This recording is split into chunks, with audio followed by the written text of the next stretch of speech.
नमस्कार। खबरों की खबर में आपका स्वागत है। एक तरफ पूरा देश कोरोना की महामारी से जूझ रहा है, लेकिन जहां सबसे ज्यादा कोरोना का कहर है वहां की सरकार अपनी कुर्सी कैसे बचाई जाए उसकी योजना में जुटी हुई है। क्यों? क्योंकि इनके जो एक्स गृह मंत्री अनिल देशमुख थे, इनके ऊपर गिरफ्तारी की तलवार लटक रही है और हमारे हाथ में उस सीबीआई का एफआईआर है, जिस एफआईआर में ऐसी ऐसी बातें लिखी हुई है कि जिसमें न सिर्फ अनिल देशमुख बल्कि पूरी की पूरी उद्धव ठाकरे सरकार फंसने वाली है। ये इतना बड़ा रैकेट का भंडाफोड़ होना है। और मैं आपको बता दूं, इससे जुड़ी हुई दो तीन आज बड़ी बड़ी खबरें आई है।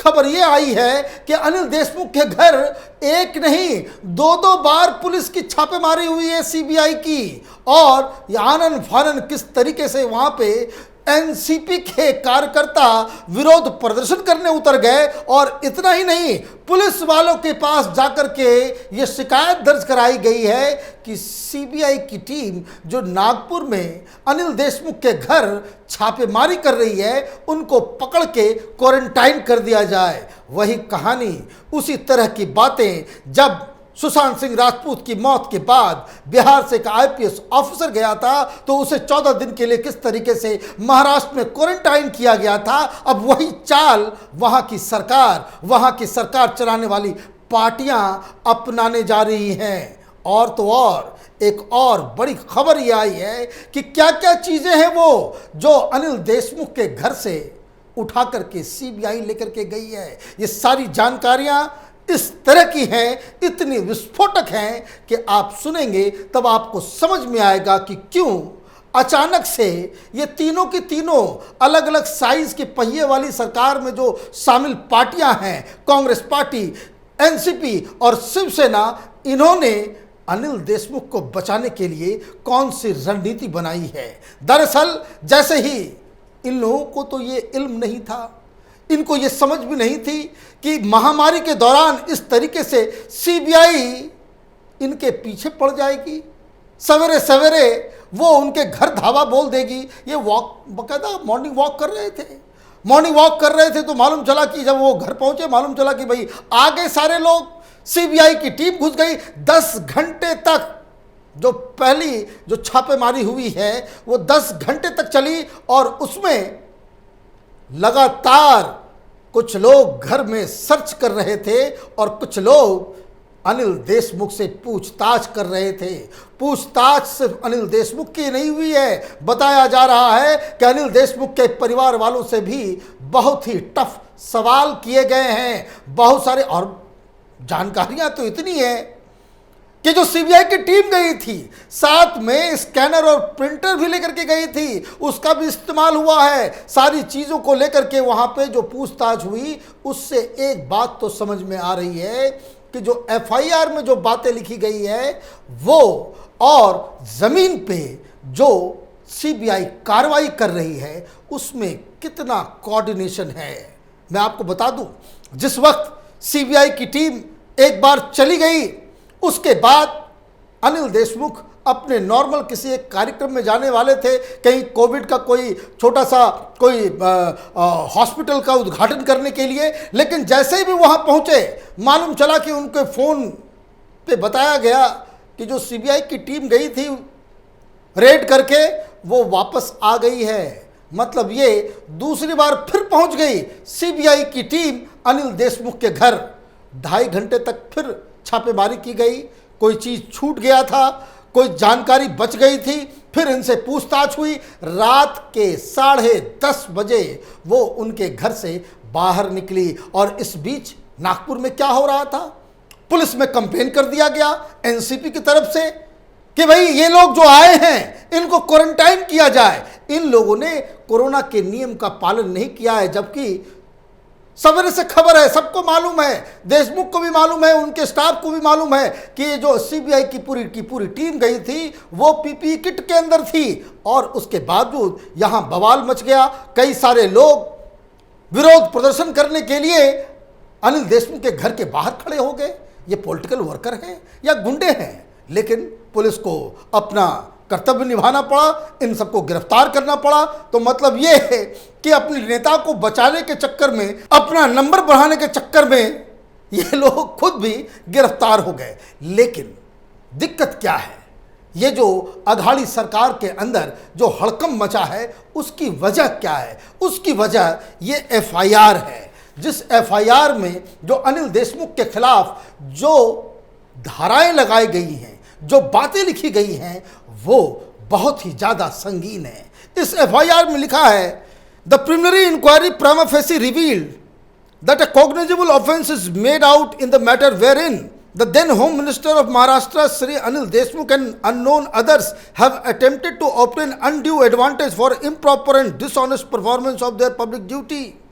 मतलब ये कि सीबीआई के पास वो सबूत हैं, इनके पास वो सारी जानकारियां मिल गई हैं कि किस तरीके से अनिल देशमुख और अननोन अदर्स, कई सारे लोग इसमें, कई, और इसलिए छटपटाहट, ये जो अचानक से तीनों पार्टियां मिलकर के कोने में मीटिंग कर रही कि कैसे इस स्थिति से निपटा जाए, उसकी वजह यही है कि सीबीआई ने अननोन अदर्स लिख दिया है। अब पता नहीं किसके घर सीबीआई पहुंचे, किससे पूछताछ करे।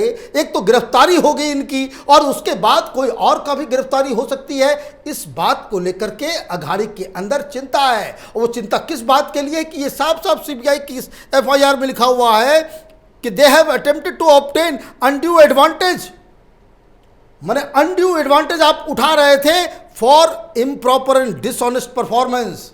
आप बेईमानी और इम्प्रॉपर काम कर रहे थे अपनी पब्लिक ड्यूटी के लिए, और इस बात को लेकर के सीबीआई ने ये एफआईआर दर्ज किया है। आगे क्या लिखा हुआ है, inquiry has also revealed that Shri Sachin Waze, assistant police commissioner Mumbai police, had been reinstated into police force after being out of police service for more than 15 years. The inquiry further revealed that Sachin was entrusted with most of the sensational and important cases of Mumbai police, and that the then Home Minister was in knowledge of the said fact। ये सबसे बड़ी बात, जिस बात को लेकर के जो चिंता बनी हुई है, ये जो मीटिंग शिवसेना एनसीपी वाले जो कर रहे हैं, जो होम मिनिस्टर है और अभी जो चीफ मिनिस्टर उद्धव ठाकरे हैं, ये जो मिलके जो बातचीत कर रहे हैं, वो इसलिए कि अब तक तो ये कह रहे थे कि अनिल देशमुख को तो मालूम ही नहीं है कि सचिन वाजे कैसे पुलिस में आ गया। अब आप देखिए पहला पैराग्राफ क्या बता रहा है। पहला पैराग्राफ बता रहा है कि अननोन अदर्स, कि अनिल देशमुख के अलावा अननोन अदर्स, और अब दूसरे पैराग्राफ में बताया जा रहा है कि सीबीआई के पास जो प्रिलिमिनरी एग्जामिनेशन हमने किया तो हमारे पास ये सबूत मिले, ये खुलासा हुआ कि सचिन वाजे को जब वापस पुलिस फोर्स में रखा गया, इसकी जानकारी अनिल देशमुख को पहले से थी। और इसकी जानकारी और किन के पास थी? Unknown others. ये शिवसेना कैसे बचेगी? ये शिवसेना के लोग कैसे बचेंगे? ये किसको बताएंगे? कहां से ये छिपाएंगे कि पिछले 5 साल से उद्धव ठाकरे सचिन वाजे को पुलिस में अंदर किस तरह से रीइंस्टेट किया जाए उसकी कोशिश कर रहे थे। पिछली बार जब होम मिनिस्टर थे देवेंद्र फडणवीस, उसके पास 3 शिवसेना का मंत्री चला जाता है ये रिक्वेस्ट करने के लिए, मुख्यमंत्री साहब आप इसे फिर से आप रीइंस्टेट कर दें। जब उनसे बात नहीं बनती है तो उद्धव ठाकरे देवेंद्र फडणवीस को फोन करते हैं, मुख्यमंत्री जी आप प्लीज इस मसले को देखें, लेकिन फिर भी इसे रीइंस्टेट नहीं किया गया। तो ये एफआईआर अपने आप में बहुत सारे राज खोल रहा है। और सीबीआई इतने सेंसिटिव केस में, जिसमें हाईकोर्ट के आदेश पे ये लोग एफआईआर दर्ज कर रहे हैं, तो इसका मतलब है कि ये सारे सबूत उनके पास होंगे। तीसरा जो इंपॉर्टेंट मसला है वो देखिए एफआईआर में क्या लिखा हुआ है। Further the petition of Shri Paramvir Singh also finds mention of the fact that the then home minister of Maharashtra and others, इस पे मार्क कीजिए, ये अदर्स, ये अननोन अदर्स, ये बहुत ही वाइटल है, बहुत ही क्रूशियल है। Exercise undue influence over transfer and posting of officials and thereby exercising undue influence over performance of official duty of officials. मतलब बिल्कुल साफ है कि ये जो परमवीर सिंह, जिसके बारे में कैपिटल टीवी ने आपको बताया था कि जब पूछताछ हुई थी 8-9 घंटे तक सीबीआई के साथ परमवीर सिंह की पूछताछ हुई थी, परमवीर सिंह ने न सिर्फ जानकारी दी सीबीआई को, अनिल देशमुख के मॉडस ऑपरेंडी के बारे में सिर्फ नहीं बताया, बल्कि कई सारे दस्तावेज, कई सारे सबूत सीबीआई को सौंपे थे। और उसी के आधार पे आज एफआईआर के अंदर, इस एफआईआर की जो सीबीआई की जो कॉपी है, वो चीख चीख के बता रही है कि जो ट्रांसफर पोस्टिंग का जो पूरा खेल, ये जो वसूली गैंग जो वहां बना हुआ था, वो अनिल देशमुख के नाक के नीचे हो रहा था और मुख्यमंत्री के नाक के नीचे हो रहा था। वो इसलिए क्योंकि रश्मि शुक्ला की जो रिपोर्ट थी, जिसमें ये आरोप अनिल देशमुख पे लगाया गया था कि किस तरीके से ये पैसे ले रहे हैं, तो उस रिपोर्ट और सारे ऑडियो टेप्स, क्योंकि वो वहां के जो खुफिया विभाग की वो हेड थी, तो उसने जो फोन टैप किए थे वो सारे रिकॉर्डिंग उसने मुख्यमंत्री के घर तक पहुंचाया था और मुख्यमंत्री ने इन सारे सबूतों, दस्तावेजों को वापस अनिल देशमुख के सौंपा था। तो मतलब ये मिली भगत, ये सर्किल पूरी तरीके से पूरा हो रहा है और इसलिए इस एफआईआर में लिखा गया है, therefore it is requested that the regular case may be registered under section 7 of the prevention of corruption act 1988 as amended by the Prevention of Corruption Amendment Act 2018 and Section 120B of IPC against Anil Deshmukh। ये 120 IPC है क्या, इसको भी समझ लीजिए कि वो आखिर है क्या, कौन सा चार्ज लगाया गया है। तो ये चार्ज लगाया गया है कि public servant taking gratification other than legal remuneration in respect of an official act, जो घूस लेता है, जो पैसे खाता है अपने सरकारी दायित्व को निभाने में। ये आरोप सीधे सीधे अनिल देशमुख के ऊपर लगा है। ये आरोप अगर केंद्र सरकार के किसी मंत्री के ऊपर लग जाए, पूरा विपक्ष, ये लुटियन गैंग, ये लेफ्ट लिबरल कबाल फौरन प्रधानमंत्री मोदी की इस्तीफा की मांग करना शुरू कर देगा।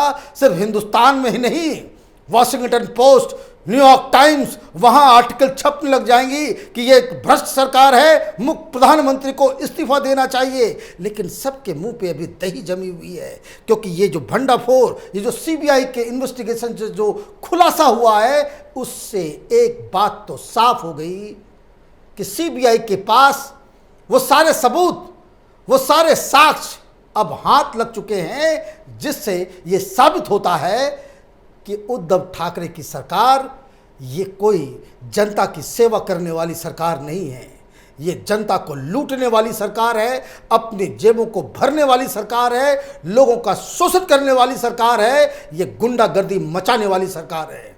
हमारी नज़र इन खबरों पे बनी हुई है। आप देखते रहिए कैपिटल टीवी। हमारे वीडियोस को लाइक कीजिए, शेयर कीजिए और हमारे चैनल को सब्सक्राइब कीजिए। धन्यवाद।